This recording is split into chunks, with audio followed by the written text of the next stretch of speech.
aujourd'hui on va parler de manga, livres et BD. Et comics aussi, mais... Bon, on va parler des mangas que je vous conseille et des mangas que je ne vous conseille pas trop. Bon bah, on va regarder. On va commencer par les livres. Oui, vous m'entendez. Ceux qui ne lisent pas des livres, arrêtez cette vidéo tout de suite. Non, je déconne, c'est une blague. On va commencer par parler de l'éboulanteur. C'est ça. Associé le tome 14. J'ai pas le tome 1, désolé. Donc, l'éboulanteur, c'est quoi? C'est un livre fantastique écrit par Joseph Delaney. Ouais, je sais pas pourquoi je parle comme ça tout d'un coup. Bon, ça parle de quoi l'éboulanteur? Oui, c'est exactement ce que vous voulez savoir, hein? Eh ben, allez sur internet. C'est une blague, non, c'est une blague, je vais vous le dire. En gros, un éboulanteur, qu'est-ce que c'est? C'est un bien gentilhomme qui veille sur le pays. En gros, il capture les sorcières ou il les tue, je sais pas, ça dépend des épouvanteurs en fait. Bon, en gros, c'est celui qui s'occupe de tous les monstres et tout ça. Enfin, en gros, il les tue ou il les emprisonne et voilà. Donc, et vous parlez du héros d'histoire, bien sûr. Le héros d'histoire s'appelle Thomas Ward, comme c'est écrit ici. Désolé, la caméra est tombée. Ça a écrit une seule fois seulement. Là, si vous voulez lire comme ça, Thomas Ward. Ceci, bien sûr, est le tome 14, donc non le tome 1. Si vous avez envie de lire ce livre et que vous voyez ça et vous croyez que c'est le tome 1 parce que vous avez vu cette vidéo, ne l'achetez pas, c'est le tome 14, ok? Voilà. Donc, en gros, c'est un petit paysan, mais en gros, il y a John de Gregory, qui est un épouvanteur très renommé dans le comté. Bon, en gros, le pays s'appelle le comté. Bon, il y a plusieurs pays, encore ça. En gros, il va devenir un apprenti épouvanteur. Voilà, il va affronter des sorcières et toutes sortes de monstres et de dieux aussi, même Satan. Ah, c'est le spoil! Arrêtez tout de suite. Ok. Bon, là, on va changer. On va parler de Labyrinthe. Cette fois-ci, j'ai le tome 1. Vous voyez bien. Pour ceux qui ne connaissent pas le film Labyrinthe, voilà, sachez qu'il y a des films, le 1, 2, 3. Et bien sûr, moi aussi, j'ai les livres. 1, 2, 3. 1, là c'est le 2, là c'est le 3. Donc comme là j'ai le résumé du 1, je vais vous lire le résumé du 1. Quand Thomas reprend connaissance, sa mémoire est vide, seul son nom lui est familier. Il se retrouve entouré d'adolescents dans un lieu étrange, à l'ombre de murs infranchissables, 4 portes gigantesques, qui se referment le soir, ouvrent sur un labyrinthe peuplé de monstres d'acier. Chaque nuit, le plan en est modifié. Thomas comprend qu'une terrible épreuve les attend tous. Comment s'échapper par le labyrinthe maudit sans risquer sa vie, si seulement il parvenait à exhumer les sombres secrets enfuis au plus profond de sa mémoire. Donc, bon, je vais vous dire tout de suite, je n'ai pas lu le 1 et le 2. Je n'ai lu que le 3, qui est le meilleur, à mon avis. Bon. Après, il y a aussi le 4 et le 5, mais ceci, ce sont des préquels, vous voyez. J'ai pas lu le 5, par contre. Le 4, oui. Donc, j'espère que ça vous a donné envie de lire le labyrinthe. Voilà. Bon, après, tout le monde connaît Minecraft ici, bien sûr. Bon, donc le livre Minecraft, l'île perdue. Un livre écrit par Max Brooks. Attends, j'ai oublié de vous dire un truc. Je me suis vite fait. L'auteur du labyrinthe, c'est James Dashner. Ok? James Dashner. Voilà, c'est l'auteur du livre Minecraft. Maintenant, nous pouvons reprendre avec le livre de Mojang. Minecraft, en gros, c'est le premier livre officiel de Minecraft. C'est Mojang. Vous pouvez bien voir, c'est écrit Mojang juste là. C'est écrit par Max Brooks. C'est pas mal. Je n'ai lu que 90 pages, mais c'est pas grave. Je lirai la suite. À présent, nous allons parler de manga. Oui. Bon, je vais parler d'abord d'un manga que vous connaissez peut-être, je sais pas. Food Wars, hein, c'est pas mal pour ceux qui aiment les mangas de bouffe. Oui. Par contre, il y a quelques scènes un peu bizarres, comme je cherche. Ah punaise, c'est le tome 2 ça. Waouh, où est le tome 1? Je sais pas où il faut. Ce n'est pas grave, en gros je vous montre les scènes bizarres du tome 2, c'est la même chose. Bon, en gros c'est de la bouffe, là vous voyez ça vous donne envie. Ah voilà. Bon, c'est un gars qui fait de la bouffe, qui arrive dans une académie et tout, bah voilà. Il y a des dieux. Et des trucs sensuels. Bon ça c'est de la bouffe encore une fois. Hein, regardez bien. Des fois on peut voir les recettes, hein, si vous êtes intéressé. Mais je cherche certains trucs un peu... Parce que ce manga, quand on vous dit ah c'est un manga de bouffe normal, c'est juste de la nourriture et tout. Mais non, mais quand les gens mangent de la nourriture et que c'est bon, ils se retrouvent tout nus quelque part. Dans la jungle. En fait j'essaie de trouver un exemple. Et je vais chercher une seconde. Bon tiens, encore de la bouffe. Est-ce que vous pouvez attendre une seconde s'il vous plaît? Voilà, ce moment est un peu sensuel par contre. Ça n'a rien à voir avec la bouffe, mais quand même.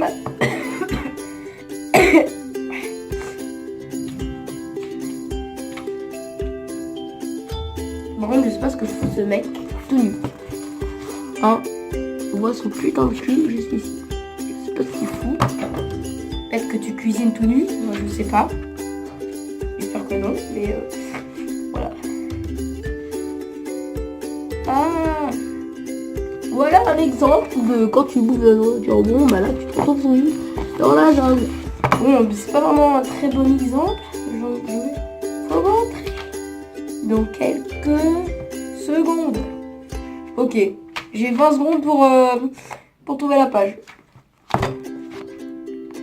Ah bon, voilà. Non, si. Ah, oui.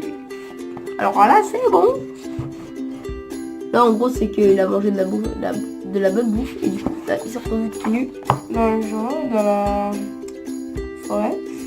En fait, non, c'est même pas sa shit, c'est juste 8. Ah! What? Il n'y a pas ces photos, c'est bizarre. Il n'y a aucune photo sensuelle dans le tome 2. Dans le tome 1, il y en avait. Beaucoup. Écoutez les amis.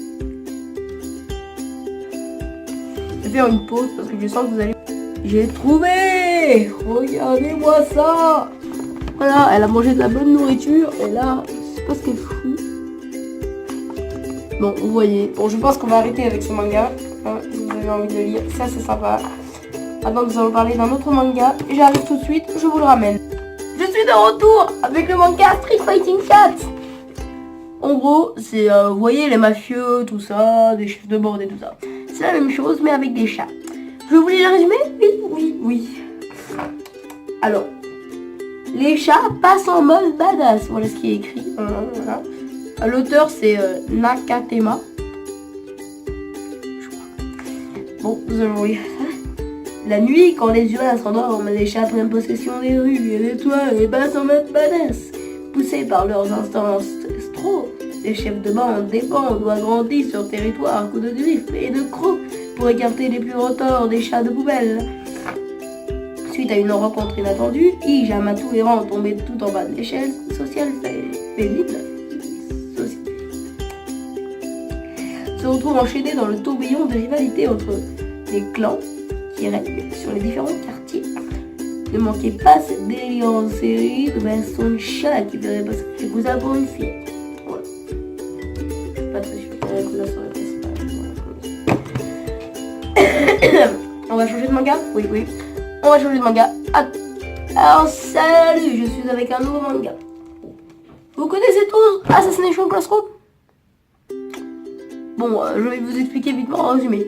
En gros, c'est un putain de pulpe jaune qui est arrivé sur la Terre et qui a dit ah, je vais nettoyer la Terre. Et du coup, il a dit je vais avoir une classe pour que je les entraîne à me tuer moi en fait. Et bah du coup voilà, il a eu une classe et il les entraîne à le tuer en fait. Ce qui est assez bizarre, mais c'est pas grave.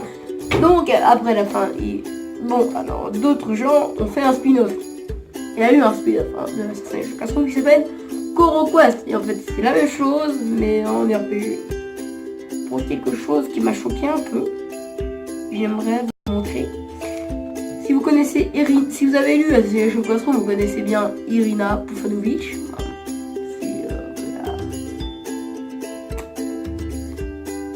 C'est un peu la pétasse, on va dire, de la classe. Bon, bah voilà. Et là, là c'est un truc tellement bizarre. Voilà, dans le manga, c'est une sorcière. Et elle a même fait. Elle fait brioche Irina. Vous pouvez voir ses boobs en brioche. J'espère que ceci vous a choqué. Bon, maintenant, on va passer au deuxième manga.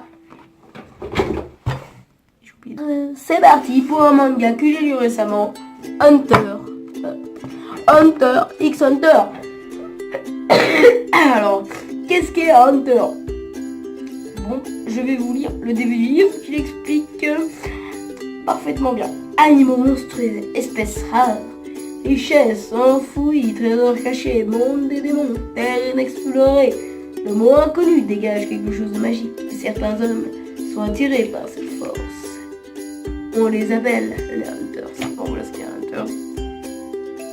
Bon, je sais que certains d'entre vous n'ont pas très bien compris ce qu'est un Hunter, donc je vais vous lire quand même le résumé. Dans l'état de son père, Gon quitte son village pour se présenter au difficile examen des Hunters. En chemin, Gon se fera des amis. Lui survivront-ils à la première épreuve face à des participants particulièrement dangereux? Ceci était le résumé du top 1. Donc maintenant, je vais vous chercher un autre manga. Bon, je vais vous présenter un manga que vous ne connaissez pas trop. Vous connaissez sans doute. One Punch Man. Ce sera le plus connu des mangas que je vais vous présenter. Attack on Titan, tout ça, je vais pas vous présenter. Je préfère vous présenter d'autres mangas qui est un peu moins connu. Voilà. Bon, One Punch Man est clairement aussi connu qu'Attack on Titan. Je n'ai pas envie de vous lire le résumé, bien sûr. Ça c'est Bateman, qui est mon personnage préféré. Maintenant, on va passer directement à un autre manga. C'est parti pour Vigilant. Savez-vous ce que c'est, Vigilant?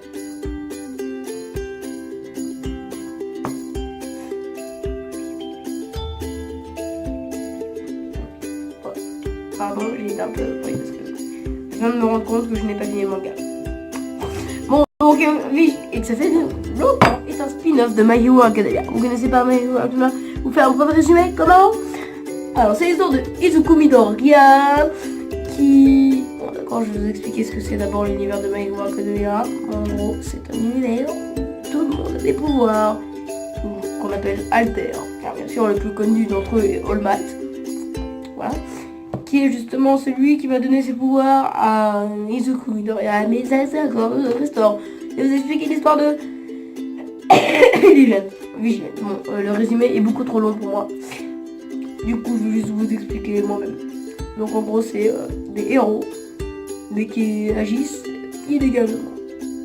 Qui sont illégaux, quoi, en fait. Bah, tu vois, les héros dans My Hero Academia, ils sont légaux. Alors, ils travaillent légalement. À eux, illégalement. Voilà. Comme Batman ou Arrow, ou plein d'autres héros, tu vois. En gros, c'est un peu comme des criminels, mais en héros, bah voilà. Voici la vite fait présentation de Vigilant, mais je vous le conseille pas trop parce que j'ai pas trop aimé. Et vraiment, c'est beaucoup mieux d'aller voir My Hero Academia que Vigilant. Il est quand même... Vous voulez savoir combien de notes je mets sur ce vidéo? Je me mets 2,5. Même pas 2, parce que j'ai pas trouvé. Je vais vous présenter un dernier manga. Bon, et vous inquiétez pas, parce que après je ferai une autre vidéo avec plein d'autres mangas à vous présenter. Un manga que vous connaissez sûrement pas, Fate Zero, qui est en fait la suite de Fate the Night. Mais, je ne l'ai pas lu, parce qu'apparemment c'est de la merde, mais Fate Zero c'est bien, alors voilà. En gros, je vais vous expliquer. Et je sais pas vraiment comment vous expliquer, du coup je vais lire le résumé comme à toutes mes fois. Alors je vous explique. Il y a de cela 200 ans, 3 familles ont décidé d'unir leurs pouvoirs pour atteindre l'autre côté du monde. Les Icebergs, les Makiri et les Tosaka.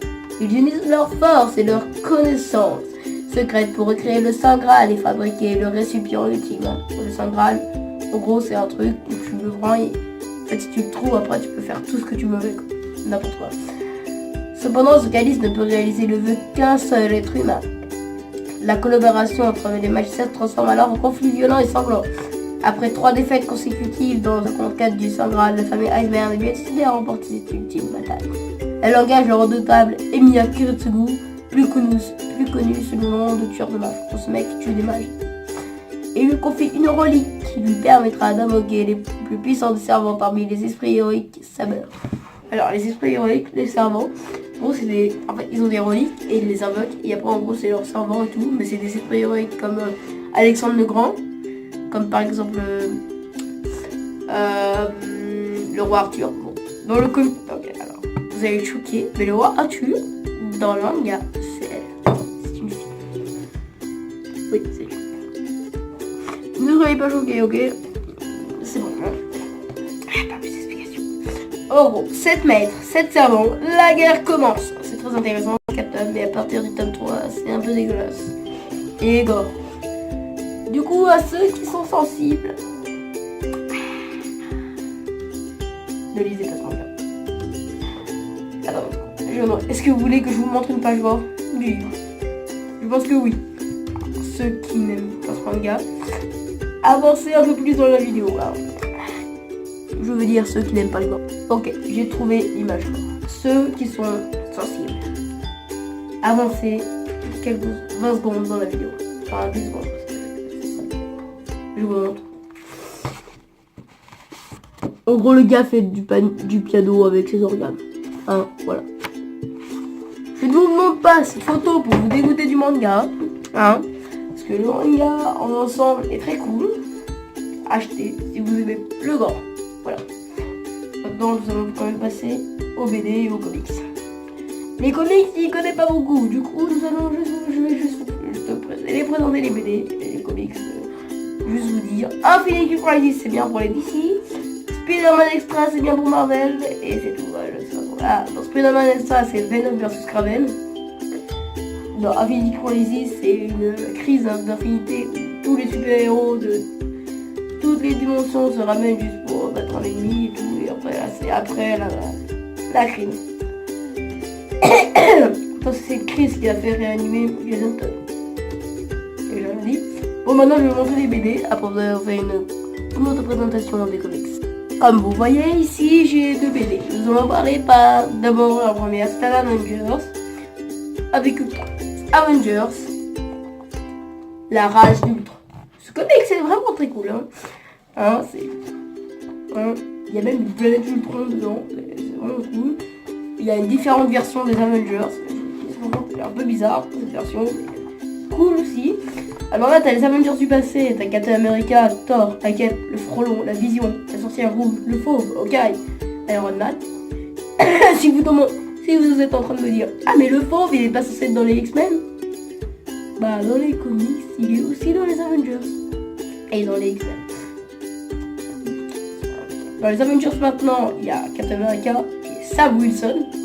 Hein. Là-dedans, Captain America s'appelle Steve Rogers. Il y a Thor, la Thor en mode fille. Je sais plus où est passé le vrai Thor, mais c'est pas grave.